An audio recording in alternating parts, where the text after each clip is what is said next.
Hi friends, welcome back to my channel. My name's Jack, this is Jthbooks, and it is time for the February reading wrap-up. Now, I actually had quite a good reading month in February. No one's more surprised than me, but I managed to read 9 books, 7 physically, 2 on audio, and I'm really happy about it. I'm really happy about it. At the beginning of the month, everything was like, no, this is not going to go well, but I picked myself back up. I got back on the horse. How can I make that like bookish? I sat in bed and read. That's basically what I did. Okay, that's what I did. I sat on my ass in bed and I read. So should we talk about the books? Let's talk about the books. That's why you're here, isn't it? Let's talk about the books. So first up for the month, I read Where Sleeping Girls Lie by Farida Abike Amide. Here's the cover. Here's the cover. This is the proof. Here's the cover. Stunning. It is stunning. Now, in this, we follow Sade, whose father dies, and she goes to a boarding school. And on her first night there, her best friend goes missing. Everyone thinks she's just run away, but Sade starts getting clues to basically let her know that more has happened than everyone else knows. And look, this is a long book. And I have to say, I think it was fun it was that long. I think it was immensely readable. It had a good mystery. It kept me intrigued. Like I said, the beginning of the month wasn't great for my reading, so it took me a while to actually finish it, but that was me, that wasn't the book. I think it had a really sort of slow burn sapphic romance throughout. I think why its length works for it is because you really got to know the characters. Like, you got the atmosphere, you got the setting, you got everything. Like, you knew the characters outside the mystery, and you needed that for the mystery to sort of really work for me. If it was all just mystery, I don't think it would be interesting. But I really, really enjoyed this. I think Frida can do no wrong. She can't do any wrong. They can't. I read both of their books now. I will read whatever else they bring out. I really enjoyed them. Like, a mystery thriller thing is not my thing, but I really, really enjoyed this one. Next up, I read Blessings by Jthbooks Ibe. Now, if you've been around here for a while, you know this was a very highly anticipated book for me. It was a 5-star prediction, and it did not disappoint. In this, we follow a young boy in Nigeria who gets caught in a compromising position, shall we say, with his family's apprentice, and his dad sends him to boarding school. But you also get the perspective of his mother throughout the book and how it affects her that he's been sent away. And my goodness, this is so brilliant. It is so beautifully written. It has incredibly tender moments that you can't help but feel them so deeply. It made me cry, this book. It made me cry because it is a sad book, but it also made me cry at its tenderness, at its beauty.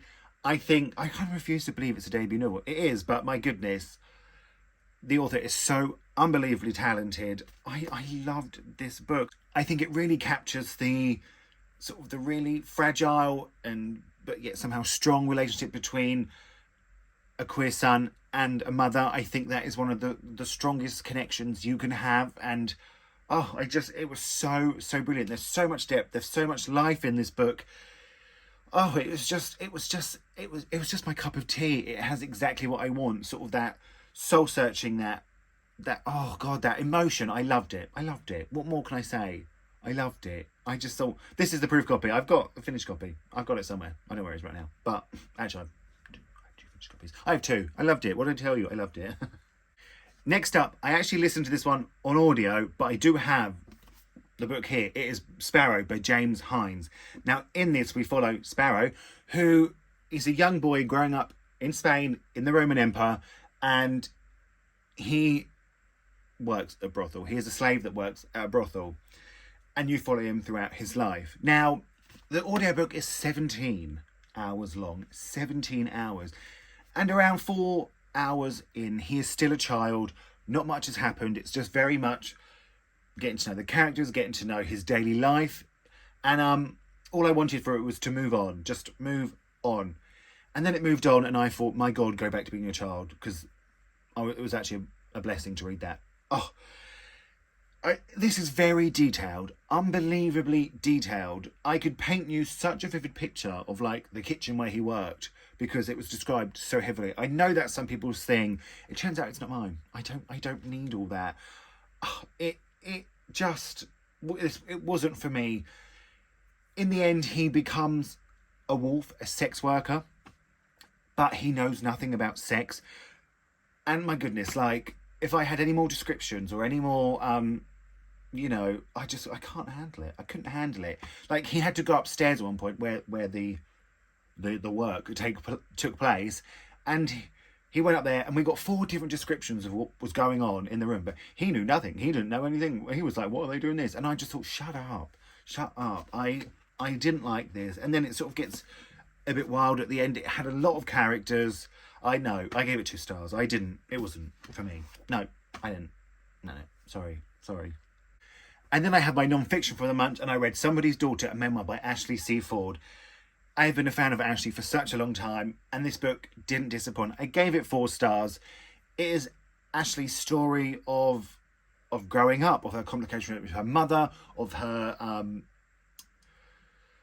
being sexually assaulted, then finding out that her father is also in prison for that, and the sort of dilemma of that. I really enjoyed all this. I think it's beautifully written. Like I said, I'm just a fan of Ashley's work. What I will say is that obviously she doesn't have to. It's her book, and you know, if she didn't want to. I just felt like she found out what her father did, and I would have liked to have seen that examined a bit more. I'm sure she examined it in her life. It just didn't feel like it was on the page, in the sense that how does she forgive him? She sort of found out, it shocked her, and then she went to see him in prison. And I mean, that's obviously very personal. It's got nothing to do with me. I just would have liked a bit more of that sort of thought process in the book. But other than that, I would love Ashley Ford to bring out a novel. I will read it in a heartbeat. Then next up, I read what you voted for the month, and it won by 1 vote. If you want to see my full thoughts on this, you can. It'll be in the bio. The vlog will be in the bio. No one really watched it. I don't know if people even like to watch them, so I don't know if I'm going to carry on with them. But I might. It was Mr. Loverman by Bernardine Evaristo. Now, there's a whole vlog for it. I'll link it down below. I'll link the whole playlist down below. Can you believe I've done this enough to have a playlist? I know. But in this, we follow Barry, who has been married, but he's been having an affair with his best friend Maurice for 60 years. And that's basically it. I did enjoy this one. I think Bernardine is such a brilliant writer. You get chapters from his wife that I think are brilliant. It's just so full of complicated characters that sometimes it makes it hard to enjoy because you don't want to hear the things they're saying. But once again, you didn't let me down. If you want to know my full thoughts, check in the bio. Check in the bio, friends. Next up, it's actually one from the TBR. Can you believe it? It is Small Things Like These by Claire Keegan. Now, I'm not going to tell you a thing about this book because it's only 109 pages and I don't want to ruin it for you. But my goodness, I thought it was fantastic. I didn't know what to expect. I know it's sort of like a sort of Booktube, Bookstagram darling, but it's a darling for me now. It is so good. Claire Keegan really strikes such a brilliant balance of making the characters heartfelt and sentimental and getting that sentimentality across without it being too much. You know, I hate it when it's too much. It's just so affecting. I just said to my sister doesn't really read anymore. I said, you have to read this book. Just read it. It's 109 pages. It's going to take you like an hour. She's a quick reader. And she did, and she loved it. It is so brilliant. It says on the front here, waste not a word. And that is so true. Everything had meaning. It was just brilliant. Just do yourself a favour and read it. Most people probably have. I feel like I'm a bit behind the times, to be honest. Next up, it was my second audiobook of the month, and it was Queenie by Candice Cartier-Williams. I've had this on my shelf for so long, so I'm so glad I finally read it. I didn't love it. In this, we follow, what's her name? Queenie. What's her name? Queenie, who has just broken up with her boyfriend, and it sort of throws her life off track, and it's her trying to get her life back together. I enjoyed the beginning. I didn't really like the middle, and I liked the end. It just wasn't what I thought it was going to be. It says some brilliant things about race and interracial relationships and how that can affect a person of colour. I thought that was really, really brilliant and really well said. But the rest of it just wasn't for me. It felt a bit, I don't know the word I want to say. Not commercial, because there's nothing wrong with that. Well, I don't know. It just wasn't for me. It just wasn't for me. But like I said, the beginning and the end were much better than the middle. The middle, I did get a bit lost, but other than that, it was fine. I gave it 3 stars. Next up, I read the book that won my first line battle, and it is Love, Leda by Mark Hyatt. Now, in this, we follow Leda, who is just a bit of a lost soul, trying to find their way in the world, and they are sort of have unrequited love for a man named Daniel that they can't quite move on from. When I first started this, like, there's sort of like a sort of a section of the book, maybe like the first 20 pages, I thought was absolutely brilliant. I thought this is going to be a new favourite book for me for all time. I thought I was just sort of floored and in awe, but it lost it. It did lose it a little bit. I gave it 3 stars. I think it has moments of brilliance, but it just got a bit lost along the way. Like, sort of his love for Daniel and his unrequited love and how it leads him sort of self-destruction. I think that could have been sort of explained a bit more, and sort of you just needed a bit more of it for it to really sort of work in the novel and really sink in and really have that effect that I think the author intended.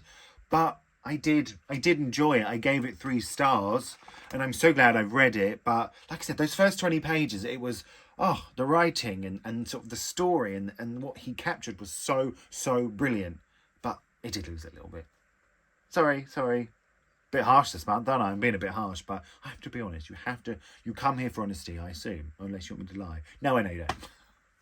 Lastly, for the month, I read Grow Where They Fall by Michael Doncourt. Now, this was kindly sent to me by Viking Books. It comes out March 14th. And in this, we follow Kwame when he is sort of around 10-ish. And it's dual timeline. So you follow him when he's 10 and when he's just turned 30. And he, when he's 10, his sort of 6 times removed cousin comes to stay with him. And Kwame can't quite figure out his feelings. And then when he's 30, he's a teacher. He's just living his life, really. And I think that's a bit of the problem with this book, is he is just living his life. There were very short chapters. I didn't feel like you could really get into them that much. Like the, maybe sort of 3/4 of the way, the chapters when he's 10, they stop. And then I start to enjoy the book a bit more. It's just very detailed. I don't think I like details, friends. It's just sort of like, I got up at 5 for a run, and then I brushed my teeth, and I'm like, oh, okay, that's fine.